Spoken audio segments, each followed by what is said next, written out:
I know this can be polarizing and I know it can be unpopular, but I also know it's true, so I don't care.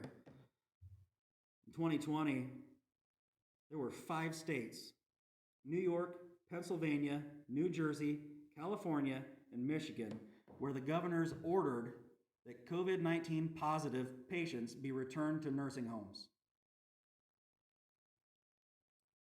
And as of October of 2020, the deaths in those nursing homes accounted for 40% of all the deaths. If you value human life, why would you take people who are infected with that and stick them around the most vulnerable people in the entire world? And they try to argue, well, the hospitals were overcrowded. Who here's heard of the Mercy and the Comfort? The naval ships, Mercy and Comfort. When this started, and they were expecting the hospitals to be overwhelmed, they ordered that 2 naval ships be posted, one on each coast. One was the Comfort. It's a naval hospital ship, and it was posted right near New York.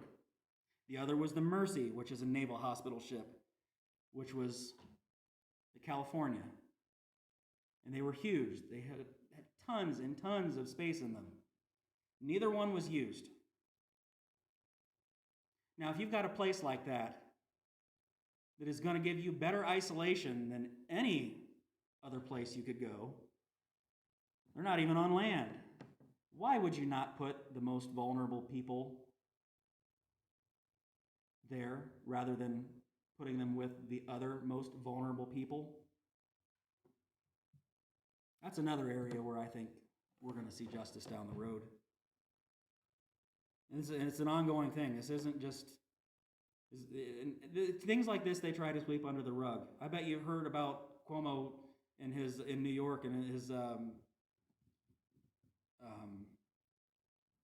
sexual advances towards people and things like that. Sexual harassment and things like that.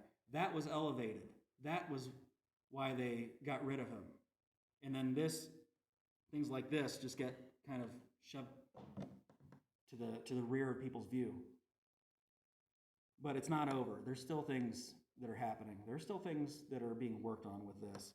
Just this week, just a few days ago, auditors in Michigan found out that they underreported their nursing home deaths by over 2,400 deaths. It's not accidental. A lot of people were dead because their lives didn't get the value put on them that they should have.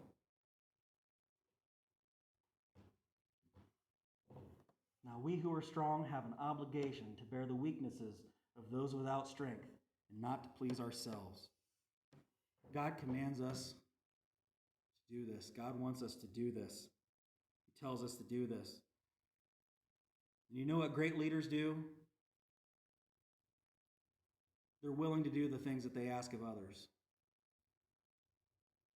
God tells us that we need to be strong for the weak. And He did that for us. He did that for us on the cross.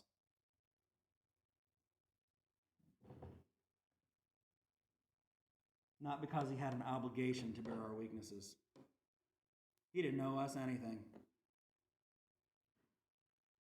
He did it out of love. He did it voluntarily, without owing us. And because of that, we owe Him. We owe it to Him to do this. And if you're strong, stand up for someone that's weak.